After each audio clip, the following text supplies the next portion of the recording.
राधे राधे, जय श्री कृष्णा, हर हर महादेव। भक्तों आज हम आपको बताएंगे कि रोज़ाना तुलसी में जल अर्पित करने से क्या फल मिलता है। भक्तों, अगर आप मेरे चैनल पर पहली बार विज़िट कर रहे हैं तो प्लीज़ मेरे चैनल को ज़रूर सब्सक्राइब कीजिएगा और पास में बने बेल आइकन को भी प्रेस कर लीजिएगा ताकि मेरे चैनल पर आने वाले इसी तरह के ज्ञानवर्धक वीडियो को आप डेली सुन सकें।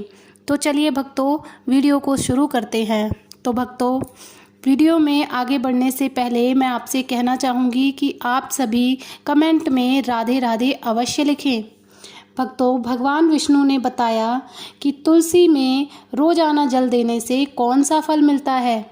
एक समय की बात है, माता लक्ष्मी ने भगवान विष्णु से पूछा, हे नाथ, आप तो तीनों लोकों के स्वामी हैं, आपकी तीनों लोकों में पूजा होती है, सभी आपकी कृपा पाने के लिए उत्सुक रहते हैं, फिर भी आप इस तुलसी के पौधे की पूजा क्यों करते हो? इसे रोज़ाना जल क्यों चढ़ाते हो? मैं इस तुलसी के पौधे को जल चढ़ाने का महत्व जानना चाहती हूँ। माता लक्ष्मी की बात सुनकर भगवान विष्णु ने कहा, हे देवी तुलसी, साक्षात लक्ष्मी का ही रूप है। तुलसी की रोज़ाना पूजा करने के कई फायदे हैं और तुलसी को जल चढ़ाने मात्र से ही मनुष्य के कई पाप नष्ट हो जाते हैं। तुलसी को जल देने का महत्व बताने से पहले मैं तुम्हें एक बहुत ही पवित्र कथा सुनाना चाहता हूँ। इस कथा के माध्यम से तुम्हें तुम्हारे इन सभी प्रश्नों के उत्तर मिल जाएंगे। इसीलिए हे देवी, आप इस कथा को बड़े ही ध्यान से सुनना। भगवान विष्णु ने कहा, हे देवी, जो भी मनुष्य सिर्फ इस कथा को ध्यान लगाकर पूरी सुन लेता है उसे 100 वर्षों तक तुलसी को जल देने का फल प्राप्त होता है। माता लक्ष्मी ने कहा, स्वामी, मैं इस कथा को बड़े ही ध्यान से सुनूंगी, आप मुझे वह पवित्र कथा सुनाना प्रारंभ कीजिए। भगवान विष्णु ने कहा, देवी, बहुत समय पहले की बात है, किसी नगर में एक ब्राह्मण रहता था। उसका जन्म तो ब्राह्मण कुल में हुआ था, लेकिन उसके कर्म नित्य प्रवृत्ति के थे। ये ब्राह्मण हमेशा ही झूठ बोलता था और गलत तरीके से पैसा कमाता था। उसका मन हमेशा बुरे कर्मों में ही लगा रहता था। वह सदैव ही जुआ, वेश्यावृत्ति और चोरी में ही लगा रहता था। उसने अपने जीवन में कभी भी पुण्य के काम नहीं किए और शास्त्रों का अध्ययन नहीं किया। ब्राह्मण होते हुए भी कभी पूजा पाठ नहीं किया। सदैव ही उसका मन दूसरों के धन पर लगा रहता था और वह दिन में जो भी धन कमाता था उसे रात्रि में जुआ और वेश्यावृत्ति में उड़ा दिया करता था। इस तरह वह ब्राह्मण अपने जीवन के पाप कर्मों में ही गुजर रहा था। उसने अपने सुख से कभी भगवान का नाम नहीं लिया और ना ही कभी देवी देवताओं का पूजन किया। इस प्रकार से पाप करते हुए उसे कई वर्ष बीत गए। फिर वह ब्राह्मण कुछ खरीदारी करने के लिए एक नगरी में जा पहुंचा। उस नगरी के पास में गंगा नदी बहती है और उस नदी में स्नान करने के लिए दूर दूर से लोग आया करते हैं। फिर वह ब्राह्मण गंगा जी के किनारे एक आश्रम में ठहरता है। उस आश्रम में अनेक विद्वान ब्राह्मण प्रतिदिन पुराणों का पाठ तथा भगवान की भक्ति में लीन रहते हैं। वह ब्राह्मण भी ढोंग करता हुआ वहीं पर उसके साथ रुक गया और उन ब्राह्मणों के साथ रहकर उसे भी भगवान का नाम लेने की अवसर मिल रहा था। वह उसी स्थान पर कुछ दिनों के लिए रुका। फिर वहाँ पर आए हुए लोगों ने गायों का पूजन करके ब्राह्मणों को भोजन कराया, तो उसे ब्राह्मण ने भी उसके साथ बैठकर भोजन किया और भगवान का प्रसाद ग्रहण किया। वहीं पर उस आश्रम में एक तुलसी का पौधा था। वह ब्राह्मण जाने अनजाने में उस तुलसी के पौधे में पानी डालता था। उसके मन में कोई विचार नहीं था कि वह क्या कर रहा है। वह प्रतिदिन सुबह उठकर बाल्टी में पानी लेकर तुलसी के पौधे में डालता था। ये उसका रोजाना का नियम बन गया था। फिर एक दिन की बात है, वह आश्रम में सोया हुआ था। तभी अचानक उसके पास एक काला सर्प आया और उसे काले सर्प ने उसे नींद में ही डस लिया और थोड़ी ही देर में उस ब्राह्मण की नींद में ही मृत्यु हो गई। और जब सुबह दूसरे ब्राह्मणों ने उसे इस अवस्था में देखा तो उन्होंने उसके मुख में तुलसी पत्र और तुलसी का जल डाल दिया। फिर उन ब्राह्मणों को पता चला कि उसकी तो मृत्यु हो चुकी है। तब वहाँ पर यमदूत आते हैं और इस ब्राह्मण को पकड़कर यमलोक ले जाने लगते हैं। रास्ते में जाते हुए वह ब्राह्मण विलाप करने लगा और यमदूतों से कहने लगा, हे यमदूतों, मुझे कहाँ ले जा रहे हो और मेरी मृत्यु किस कारण से हुई है?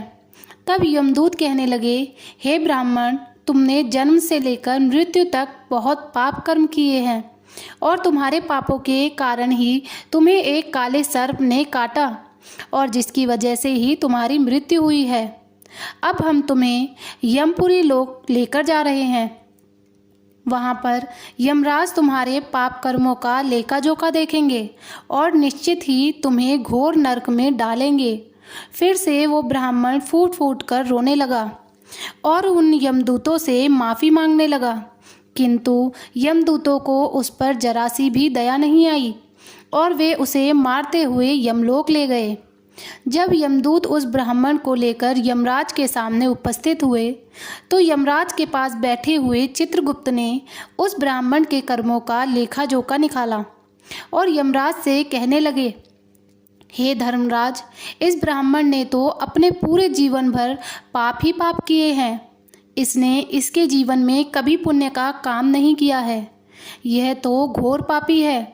इसे तो हमेशा के लिए नरक में डाल दिया जाए। फिर यमराज कहते हैं, यमदूतों, जीवन भर पाप करने वाले इस ब्राह्मण को उठाकर ले जाओ और इसे नरक में डाल दो। यमराज का आदेश मिलते ही वे यमदूत उस ब्राह्मण को लेकर नरक की तरफ चल दिए और ब्राह्मण को पीटते हुए नरक में ले गए। वहाँ ले जाकर उसे खौलते हुए तेल की कढ़ाई में डाल दिया। परंतु जैसे ही उस ब्राह्मण को खौलते हुए तेल की कढ़ाई में डाला तो वह तेल एकदम से ठंडा और शीतल हो गया। इस घटना को देखकर उस यमदूत को बड़ा ही आश्चर्य हुआ। ऐसा उसके साथ पहले कभी नहीं हुआ था। उस यमदूत ने कितने ही पापियों को उस तेल की कढ़ाई में डाला था और वे सभी उस तेल में गिरकर छटपटाने लगते थे। लेकिन जैसे ही वह ब्राह्मण गरम तेल की कढ़ाई में गिरा तो वह तेल अचानक से शांत और शीतल हो गया। इस आश्चर्यजनक घटना को देखकर वह यमदूत जल्दी से दौड़ता हुआ यमराज के पास पहुंचा। यमदूत को देखकर यमराज ने कहा, हे यमदूत, क्या बात है?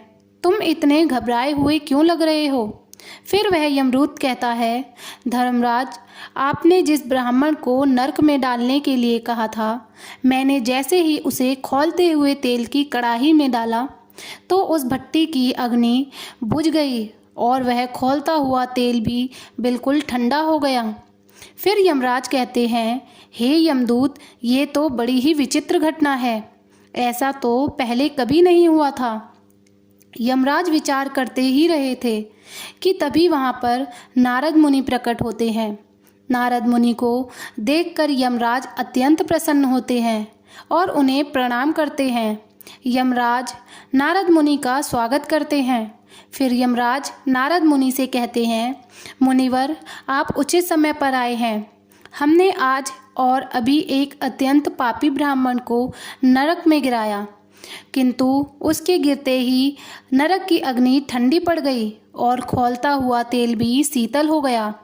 तब नारद मुनि ने यमराज से कहा, हे धर्मराज, आपने जिस ब्राह्मण को नरक में डाला है वह नरक में डालने योग्य नहीं है, क्योंकि उस ब्राह्मण के द्वारा अनजाने में ही ऐसा कर्म हुआ है जो नरक का नाश करने वाला है।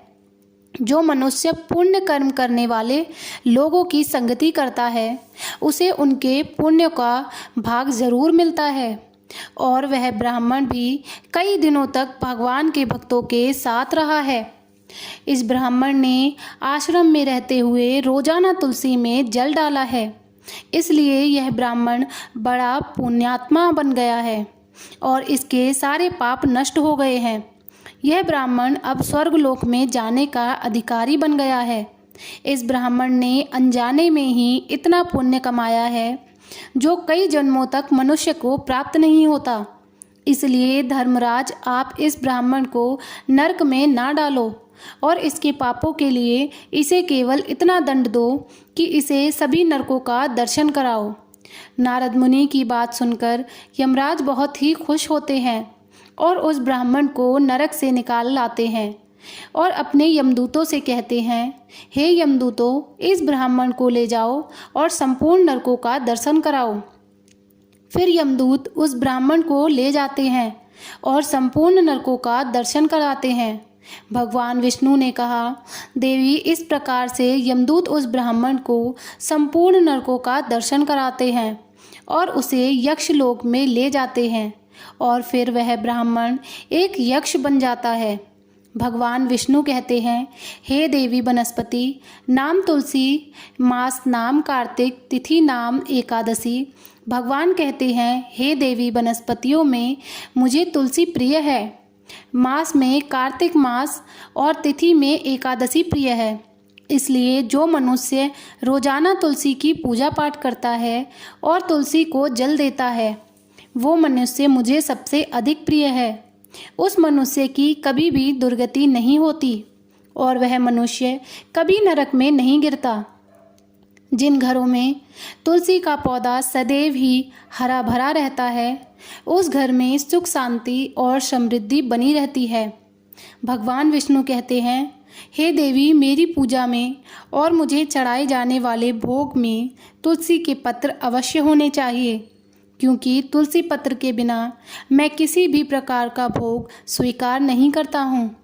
इसलिए प्रत्येक घर में तुलसी का पौधा अवश्य होना चाहिए। अगर आपके घर में तुलसी का पौधा है तो सुख शांति और समृद्धि के लिए तुलसी को चुनरी अवश्य चढ़ानी चाहिए और हमेशा ध्यान रखें कि तुलसी का पौधा चुनरी के बिना अधूरा होता है। तुलसी केवल एक पौधा ही नहीं है, बल्कि वह एक देवी है, मेरी अर्थात विष्णु की पत्नी है। इसलिए तुलसी को चुनरी अवश्य ही उड़ानी चाहिए, क्योंकि इससे पति पत्नी में प्रेम और विश्वास बढ़ता है। पति पत्नी का दाम्पत्य जीवन खुशहाल बना रहता है। घर में रहने वाली महिलाएं सदा सुहागिन और सौभाग्यशाली रहती है। तुलसी का विवाह भी अवश्य कराना चाहिए। इससे मनुष्य के सभी दुखों का अंत होता है और सांसारिक जीवन सुखमय बीतता है। भगवान विष्णु कहते हैं, देवी, तुलसी के पौधे के पास अपने मुख से अपशब्द नहीं बोलने चाहिए। तुलसी के नज़दीक भूल से भी जूते चप्पल अथवा झाड़ू पोछा नहीं रखना चाहिए, इसे पाप माना गया है। तुलसी के पौधे के पास जल से भरा हुआ बर्तन भी नहीं रखना चाहिए। तुलसी के पौधे के पास दीपक जलाने के बाद दीपक को वहां से हटा देना चाहिए, क्योंकि तुलसी के नीचे बुझा हुआ दीपक रखना अशुभ माना जाता है। जिस स्थान पर भी तुलसी का पौधा होता है, उस स्थान को हमेशा ही साफ और स्वच्छ रखना चाहिए। इसलिए नियमित रूप से तुलसी के पौधे के पास साफ सफाई का ध्यान रखना चाहिए। तुलसी के पौधे में शिवलिंग और गणेश जी की प्रतिमा नहीं रखनी चाहिए। साथ ही तुलसी के गमले में अन्य किसी भी प्रकार का पौधा भी नहीं लगाना चाहिए, यह अशुभ माना गया है। तुलसी के पौधे के पास कपड़े भी नहीं सुखाने चाहिए, अन्यथा कपड़ों का गंदा पानी तुलसी के पौधे पर गिर सकता है। और हमेशा ध्यान रखना चाहिए कि तुलसी के पत्र को नाखूनों से नहीं तोड़ना चाहिए, इससे तुलसी का अपमान होता है। यदि तुलसी के पत्ते सूख कर गिर जाते हैं तो उन्हें कचरे में नहीं फेंकना चाहिए, क्योंकि वे पत्ते पैरों के नीचे आते हैं, जो अच्छा नहीं होता। उन पत्तों को आप तुलसी की मिट्टी में ही दबा दें। भगवान विष्णु कहते हैं, हे देवी, रविवार के दिन तुलसी के पत्ते नहीं तोड़ने चाहिए और रविवार को तुलसी को जल भी नहीं चढ़ाना चाहिए। बाकी सभी दिन तुलसी को सुबह स्नान से निवृत्त होकर जल देना चाहिए और शाम के समय एक दीपक जलाना चाहिए। भगवान विष्णु कहते हैं, देवी अक्सर महिलाएं स्नान के बाद अपने बाल खुले रखकर ही तुलसी को जल देती हैं, परंतु ऐसा करना गलत है। महिलाओं को हमेशा ही अपने बाल बांधकर माथे पर सिंदूर लगाकर ही तुलसी में जल देना चाहिए। इससे तुलसी का आशीर्वाद प्राप्त होता है। घर में तुलसी का पौधा लगाते समय ध्यान रखने कि इसके लिए गंदी मिट्टी का प्रयोग नहीं करें। साफ और स्वच्छ मिट्टी का ही प्रयोग करना चाहिए। इससे तुलसी माँ रुष्ट हो जाती हैं और सूखने लगती हैं। तुलसी का पौधा कभी भी गंदे स्थान पर नहीं लगाना चाहिए, जैसे नाली अथवा बाथरूम के पास तुलसी के गमले को नहीं रखना चाहिए, अन्यथा गंदा पानी तुलसी के पौधे में गिर सकता है, जो बहुत ही अशुभ माना जाता है। घर में तुलसी का पौधा कभी सूखना नहीं चाहिए। शास्त्रों में ऐसी मान्यता है कि तुलसी का पौधा सूखना अकाल मृत्यु की सूचना देता है। घर में तुलसी का पौधा सूख जाए तो घर की सुख समृद्धि खत्म हो जाती है। सूखी हुई तुलसी माँ लक्ष्मी का वास नहीं होती है। भगवान विष्णु कहते हैं, शास्त्रों के अनुसार मासिक धर्म के दौरान महिलाओं को तुलसी के पौधे में पानी नहीं डालना चाहिए और तुलसी को स्पर्श करना भी वर्जित है। तुलसी को बिना स्नान किए जल नहीं देना चाहिए और पैरों में चप्पल आदि पहनकर भी तुलसी को जल नहीं देना चाहिए। तुलसी को जल देते समय ध्यान रखने की वह जल आपके पैरों पर ना पड़े, इससे तुलसी का अपमान होता है। भगवान विष्णु कहते हैं, नित्य तुलसी के दर्शन से मनुष्य को स्वर्ग की प्राप्ति होती है और तुलसी पत्र के सेवन से उसके सभी पाप नष्ट हो जाते हैं। तुलसी का पौधा हमेशा घर के सामने लगाना चाहिए। इसे पूर्व अथवा उत्तर दिशा में लगाना चाहिए। सबसे अधिक शुभ होता है तुलसी के पास मरुस्थलीय पौधे रखना। बहुत ही अशुभ माना जाता है। ऐसे पौधों से नकारात्मक ऊर्जा निकलती है। शास्त्रों में कहा गया है कि जिन पौधों से हरी भरी कलियों की उत्पत्ति ना हो, उस स्थान पर कांटे निकलते हैं, तो ऐसे पौधे को तुलसी के पास कभी नहीं रखना चाहिए। शास्त्रों में केले के पौधे का विशेष महत्व बताया गया है। अगर तुलसी के पास केले का पौधा लगा देते हैं तो कई गुना अधिक लाभ प्राप्त होते हैं। भगवान विष्णु कहते हैं, केले के पौधे में देवी स्वयं मेरा वास होता है। इसे तुलसी के पास लगाने से घर में सुख समृद्धि आती है। तुलसी के पौधे में शालिग्राम भी रखना आवश्यक है। तुलसी के गमले में शालिग्राम रखने से तुलसी का और भी अधिक शुभ प्रभाव आपको देखने को मिलेगा। शालिग्राम मेरा ही रूप है। यह काले रंग का पत्थर होता है, जिसे विलक्षण और मूल्यवान माना गया है। इसे अगर तुलसी के गमले में रखेंगे तो आपके घर तुलसी का और भी अधिक शुभ प्रभाव आपको देखने को मिलेगा। शालिग्राम मेरा ही निराकार रूप है। यह काले रंग का पत्थर होता है, जिसे विलक्षण और मूल्यवान माना गया है। इसे अगर तुलसी के गमले में रखेंगे तो आपके घर से संपूर्ण नकारात्मक ऊर्जा नष्ट हो जाएगी। घर में केवल एक ही शालिग्राम की पूजा करनी चाहिए।